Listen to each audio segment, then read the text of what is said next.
With me, Bobby Lashley was a two-time WWE champion. Without me, Bobby Lashley doesn't even have a WrestleMania match, which I would say, Bobby, you should take that into consideration because Omos does have a WrestleMania match. Perhaps you should reconsider your position and give me a call.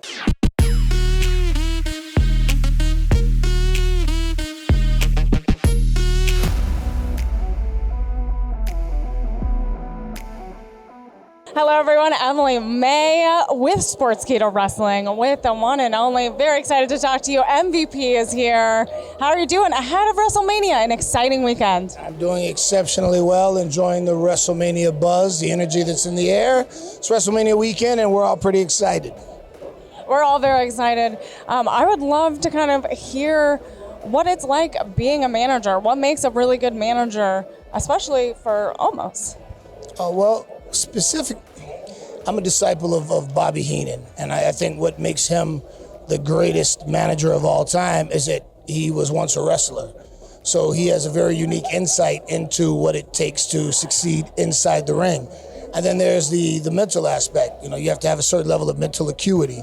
So because of my accomplishments, there are a lot of men and women that have seen my success and understand that I know what it takes to get you there. With me, Bobby Lashley was a two-time WWE champion. Without me, Bobby Lashley doesn't even have a WrestleMania match, which I would say, Bobby, you should take that into consideration because Omos does have a WrestleMania match. Perhaps you should reconsider your position and give me a call. Having said that, it's primarily knowing what it takes to win and being able to teach others how to do it. I mean, that's a good point. It's something we can all take away. What's something we don't know about Omos that maybe we all want to know? That he is a huge sneaker, huge. I mean, he is huge. Sneakerhead and anime fan. Yeah, so when you want to soothe the savage beast, when he wants some downtime, he enjoys watching anime to relax. Okay, do you watch anime and hang out with him?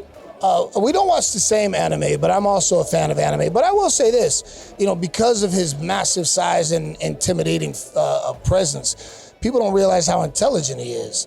He's got a college degree. He's a very intellectual individual, and he's an artist. He likes to paint. Watercolor, or what type of medium? Actually, I think he does watercolor, and I think he also uses the charcoal, the pastel. Yeah. He's a really good artist. Yeah. Has he made you a piece of art? Not yet. As a matter of fact, that we talked about that. I'm like, you've got these wonderful pieces, but I don't have one. So. But right now he's preoccupied with other things, and I'm totally fine with that. He's got the biggest match of his career coming up, literally the biggest match in WrestleMania history, and he's facing one of the most dominant, iconic figures of all time in Brock Lesnar. And we are prepared to show Brock Lesnar that giants don't fear beasts. If you could go back in time and manage any wrestler, who would you pick? Wow, if I could go back in time and manage any wrestler, who would I pick? Ooh, man, I'd go back and manage Ron Simmons. I would love to go back and be Ron Simmons' mouthpiece. Yeah, peak Ron Simmons, yeah. All right. And then how do you feel about Rey Mysterio being inducted into the WWE Hall of Fame?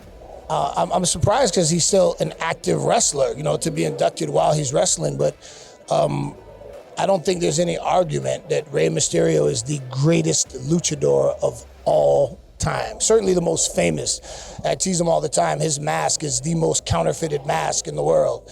And if Rey Mysterio had a penny for every counterfeit Rey Mysterio mask you could find at a kiosk or gift shop in Mexico, he'd be a billionaire probably. But Rey Mysterio has always been a very good friend of mine, a mentor. And his accomplishments are phenomenal, and he is genuinely one of the most wonderful human beings I've ever known. So nobody deserves it more. As a former WWE US champion, what's your sense going into John Cena, Austin Theory, and do you think John Cena or Austin Theory, who will come out on top? I'm going to tell you a story. Years ago, I was working out with Dave Batista at a Gold's Gym in McDonough, Georgia. And I was wrapping up my workout, and this kid walks up to me and he goes, "Hey, I know who you are."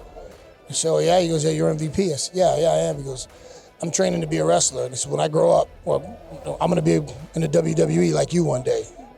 I was like, I sized him up. He was a good-looking kid. I said, "Well, you keep doing what you're doing, man, and eventually you might make it." And he said, "I will." I said, "All right." One day, Austin Theory comes up to me in the locker room. He goes, "Hey, man, you remember in McDonough, Georgia, when this kid?" I'm like, "That was you?" And he goes, "Yeah, man." I said, "Dude, I actually remember that."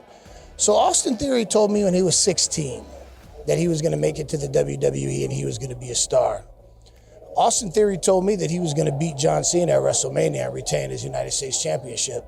I have learned that Austin Theory's conviction and his passion cannot be denied. And I believe him when he tells me that he's going to beat John Cena. What a story. Thank you so much for sharing that. Thank you for your time today. I'm Emily May with Sportskeeda Wrestling. Thank you for watching.